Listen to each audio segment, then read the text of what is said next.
Hi everyone, welcome back to CMN 201. This is for our class for Wednesday, the 12th of October, where I wanted to talk a little bit about cat people since you viewed that last class. I also wanted to introduce our next film, Invasion of the Body Snatchers, which I selected to represent the 1950s, and also talk a little bit about writing papers. As you know, there will be a final project due at the ending of the semester, and there are a lot of different ways that you could pursue that final project, but I suspect that some of you will probably do the traditional academic paper, if not most of you. So I did want to talk about some of the conventions associated with writing the traditional academic paper. And in terms of Cat People, I hope it's a film you enjoyed. It's one of my favorites. I always thought that it has been underrated and not as well known as some of the other films that we've seen that have become just downright iconic. Dracula, for instance. As you saw with Cat People, it's very moody, it's very atmospheric. There's lots of fog, there's lots of shadows. It's shot beautifully. And in many ways, it reminds me actually of some of the filming techniques of The Cabinet of Dr. Caligari. More sophisticated, of course, because this is a more contemporary film compared to Caligari. And as I believe I had also indicated in our last class video, the claim to fame is that it has the first horror film jump scare. And that's in the bus scene where when she is going onto the bus, basically what we hear, and this is when Alice is going onto the bus, we hear what sounds like a cat when the bus is stopping, and it's a screech. There also is a very famous scene that was examined in the documentary that we saw at the beginning of the semester, Nightmares in Red, White, and Blue. And that famous scene is the swimming pool scene, which is incredibly suggestive. And I think that's the power of this film, is that it doesn't show us anything. It merely suggests. And another way to think about this film, since we're thinking about it as representational of its time period, is that the Serbian arena represents the old world, the other, which I had suggested that Dracula could also represent, and the fears of this old world other colonizing the new world. And in our instance, we're not talking about London the way we would have with Dracula, even though it was filmed in the United States.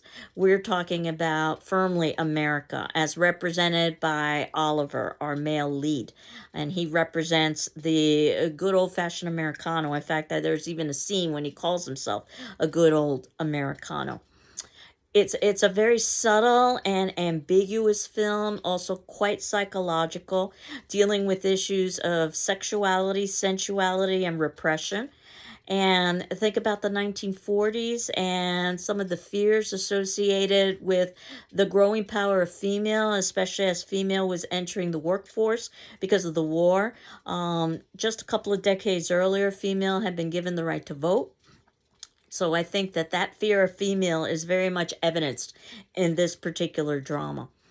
We also see a kind of reverse Darwinism in this film, with a reversal to ancient traits and sin. That's called atavism. Now, the evil is supposed to exist within arenas, so that leads us to the idea of not just the repressed, but also duality, that we have dark and light within us. It's interesting because in my Gothic literature class, we're reading Dr. Jekyll and Mr. Hyde right now, which also is another examination of repression and duality. So, that the fear of female sexuality and that ultimately passion can be uncontrollable is something that we see throughout the film. Think about just how that poor little bird dies of fright over the idea of Arena taking an active role, a dominant role, if you will. Lots of terror of intimacy as well, not just sexuality. And I love some of the symbolism that we see in the film. For instance, the fireplace fire, when Arena's finally ready to consummate the marriage. This is where we see the fire roaring. But by that time, of course, it's become too late because Oliver has decided that he's in love with Alice instead. The symbolism of cats, and think about how cats are associated with superstitious evil, also Egyptian gods, which I believe I had mentioned last class, and all of the cat symbolism that we saw in the film. Just some include things like the clawfoot tub, or the museum boat head, you might have noticed, or the sofa that Irina slits with her nails, again very reminiscent of a cat. um, the panther, it screams like a female during times of passion. And then that cat woman who visits during the wedding reception. And she's known as a cat woman because she's wearing a fur coat. So she looks like she's a cat woman. There have been suggestions that there are queer undertones to this film and that there is a lesbian connection between these two female characters, or a possible lesbian connection. I don't know if I necessarily would go that far, but I think it definitely is an examination of the fear of sexuality and female sexuality and power. There's also quite a few literary elements to this film, which I appreciate. John Donne, for instance, very famous poet, they quote, "But black sin hath betrayed to endless night my world both parts, and both parts must die." Again, this idea of duality, which is something that we see in the world of the Gothic and in horror film as well. Christianity, once again, is our savior, much like we saw with Dracula. And again, notice how Irina represents the old world and the old superstitions, while Oliver would represent the new world and America and also Christianity. At one point, one of my favorite images in the film, he's holding a T-square. He's with Alice, and they're trying to hold back this cat person that they assume is Irina. The T-square in the shadow looks very much like a cross. That's very deliberate. And he says out loud, "In the name of God, please leave us."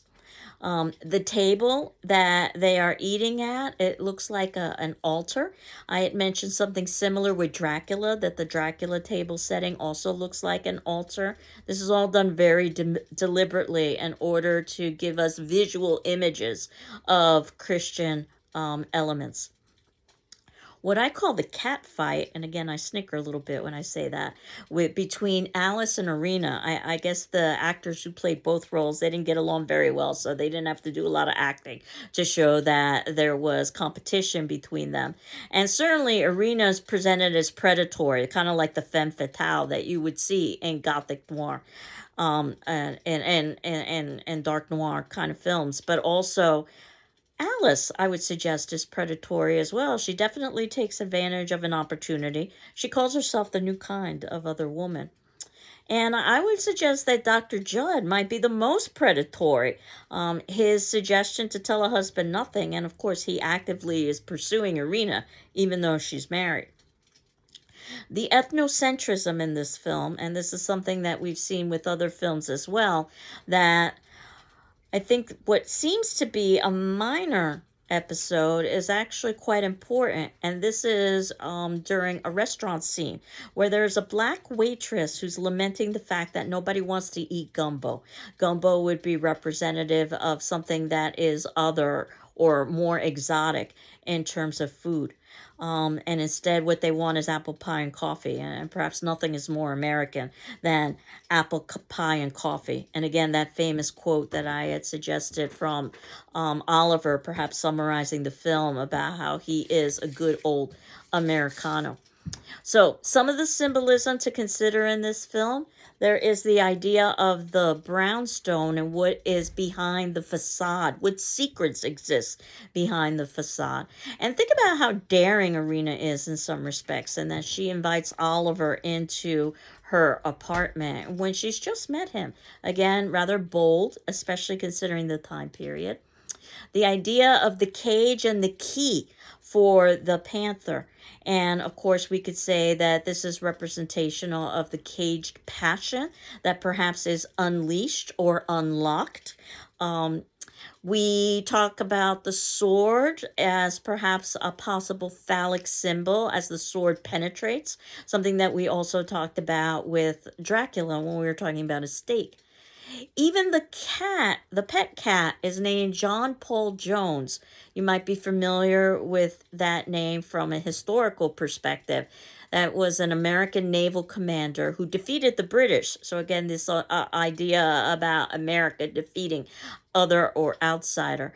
You might be familiar with his very famous quote, "I have not yet begun to fight."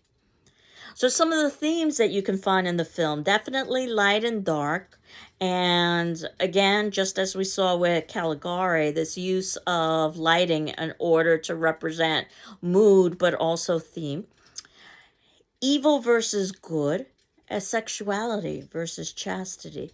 And also, as we discussed at the beginning of the semester, that many Hollywood films came, especially the earlier ones, from folk tales from foreign directors. And I think we can definitely see that element of folk tale within Cat People. So if we're using Cat People as a representation of the 1940s, perhaps, for the 1950s, I chose Invasion of the Body Snatchers. They came out in 1956, by the way. It's an hour and 20 minutes long. And at least in terms of the text that I had assigned for our class, they identified the film The Thing from 1951 as perhaps the indicative film of the 1950s, or the representational film of the 1950s. Also another science fiction film, and where science fiction shows the uncertainties of the future rather than the legacies of the past, which is usually what you find in horror film and in Gothic text. In my opinion, though, I believe that Invasion of the Body Snatchers is a more interesting film. That's to no way disparage The Thing. It's based on a Jack Finney science fiction novel, The Body Snatchers.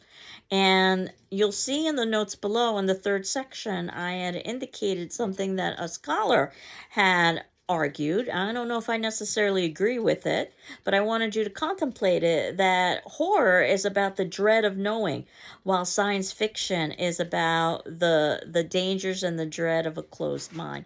Again, I'm not so necessarily sure about that. I think it's easier to think of horror as the legacies of the past coming back, and science fiction, the fear of the future.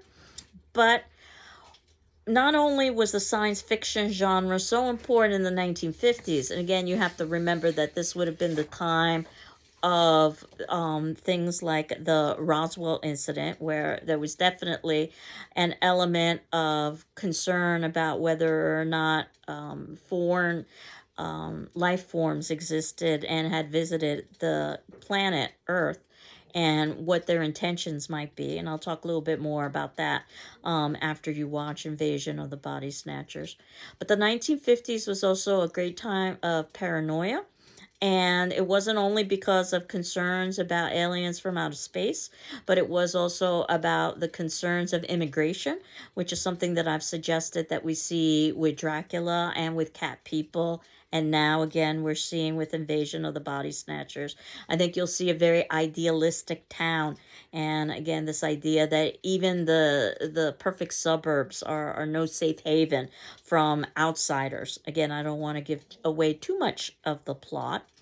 But it was also a time of lots of political paranoia. There were concerns about communism and communism taking over the American way of life. And those themes, I think, are quite obvious in Invasion of the Body Snatchers. So I wanted you to watch that film from that perspective. And understand that as we're watching these films from an academic perspective, you may need to watch them more than once. The first time just for plot, but the second in order to be able to grasp some of the themes and ideas, much like you would do if you were reading a piece of literature. I usually suggest 3 readings for a piece of literature. The first for plot, the second for analysis, and the third right before you're going to discuss it so you can refresh your memory. I suggest the same for these films as well, to analyze them in the depth that they deserve.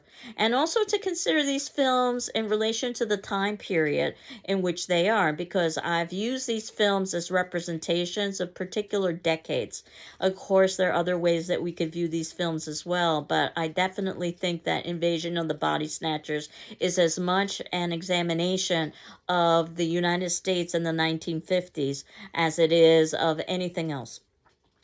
I was fortunately able to find Invasion of the Body Snatchers online for free, so I've included that link. So I had indicated as we get into more contemporary films, it will be more difficult just because of copyright for me to be able to find free links. So we might get to the point where you may need to reference either the films that I have on reserve in the GCC library, or you may need to rent or purchase your own film, especially when we get to the most contemporary films, but we're not there yet. But as I indicated, what I wanted to do was just to talk a little bit about the conventions of writing and the critical paper. And I'll follow up with this as well next class. But basically, I have a handout that I added to our syllabus and other documents folder. And this handout was a handout that was given to me, believe it or not, many years ago when I was an undergraduate. And it's still one of the best that I've ever seen about how to construct a paper.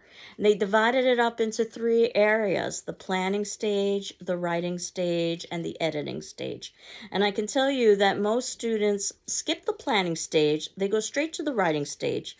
They run out of time, and then there isn't time for the editing stage.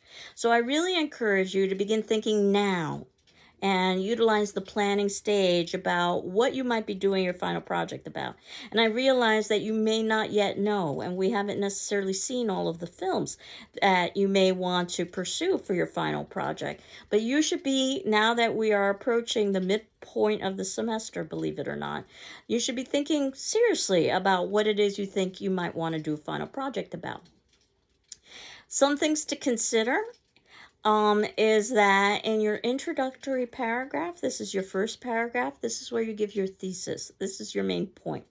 And this is the hardest part of the paper because while I can provide topics, I am not providing thesis, the argument that you will defend, upon which reasonable people could disagree.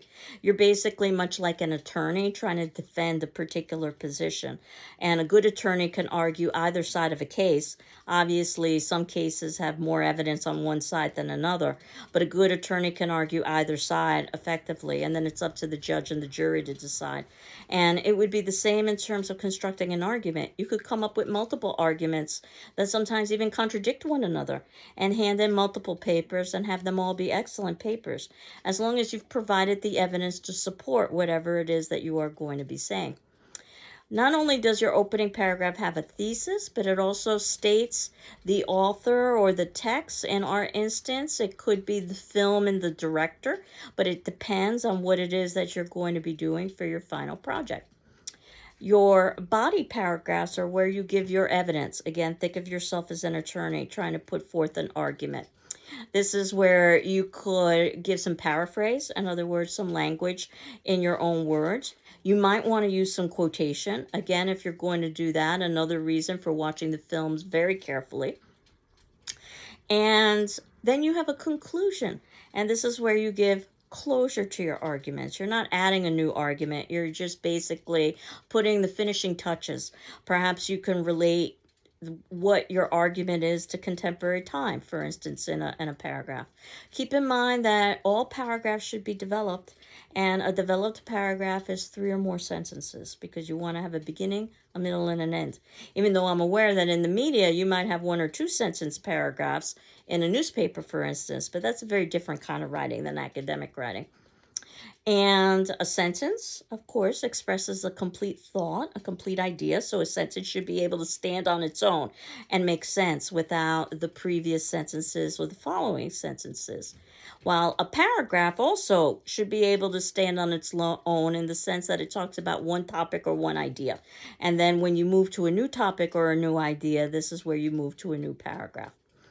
Punctuation merely helps to clarify meaning. So we lose a lot when we're reading. We can't hear tone.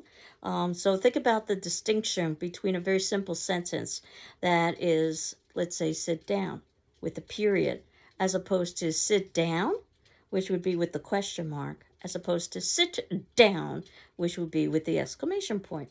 So basically, that's what punctuation is doing. It's giving you a sense of what to do with your voice. The comma being a pause, usually where we naturally pause in places when we're speaking, although there are rules. And in terms of rules, you'll notice that in the notes below, under the writing papers and final project section, I have two links for you. The first you may have already heard of before, perhaps in another English class, entitled Purdue Owl. And this is a wonderful resource for writing. It was put out by Purdue University, but they've made it accessible to the public, so you don't have to be a student from Purdue. And it reviews the entire writing process, from the planning stage to the editing at the end and everything in between. It also talks a little bit about documentation. So, how you would indicate a quote and how you would go about letting the reader know that it's a quote and giving the information to the reader to show where that quote could be found. The GCC library also does the same thing, and I've provided you with their link that's specifically devoted to writing and citation guides, because they're quite aware that throughout the course of the semester you will probably be writing papers and will need to have citation. And you might be using outside resources. You might be using some of the textbooks from our class, or even some research, depending on what it is you want to do with your final project. So all of those are possibilities. But as you know, as I indicated, you can also utilize some more creative possibilities. So you could construct your own horror film, I suppose, if you wanted to. That said, usually when you're doing something more creative, it requires some time and effort and thought. So you want to begin sooner rather than later. And certainly you want to run your idea by me so that I can let you know how feasible that happens to be. The documentation that we use in the humanities, and that would include media classes and film classes, and we are both, would be the MLA, or the Modern Language Association of parenthetical documentation. And all that means is that you use parentheses immediately after a quote, and within those parentheses you indicate the least amount of information necessary to show the reader where to find that quote. And then at the ending of your writing is where you would include something like a works cited page. And this would list all of the sources that you have cited if you are using multiple sources. And they would all be listed in alphabetical order by author's last name. And again, I'm hopeful that this is review for you. But I'll talk a little bit more about this next class, as well as talk about the handout that I had uploaded about the critical paper. But what I wanted to do was to leave you with watching Invasion of the Body Snatchers, and also for the attendance question to leave you with, what do you think is the main message in Invasion of the Body Snatchers, and why? What do you think is the main message in Invasion of the Body Snatchers, and why? And that will be due on Friday. So we have 48 hours in which to answer that. That's the 14th by 6 p.m. But of course, if you need additional time, please let me know. And as you know, you're not required to respond to your peers, but you are required to read their responses and my responses to them. So that'll give you an idea of some of the class conversation that we would have had. And as you know, we're in the midst of writing journals right now where we're exchanging. So you should have received your journal back from me for not only the Cabinet of Dr. Caligari, but Dracula. As you know, that the invasion of, Cat People is our next journal due, though some of you submitted it in early. Thank you. So I will get that back to you. But of course, your journals are due after we've talked about the film and viewed the film, which is why I wanted to talk a little bit about Cat People before you had a journal due, so that you could use some of this class commentary if you so wanted to. So I hope you're doing well. I'm doing well. And we will continue on next class talking about Invasion of the Body Snatchers. Take care. Bye-bye.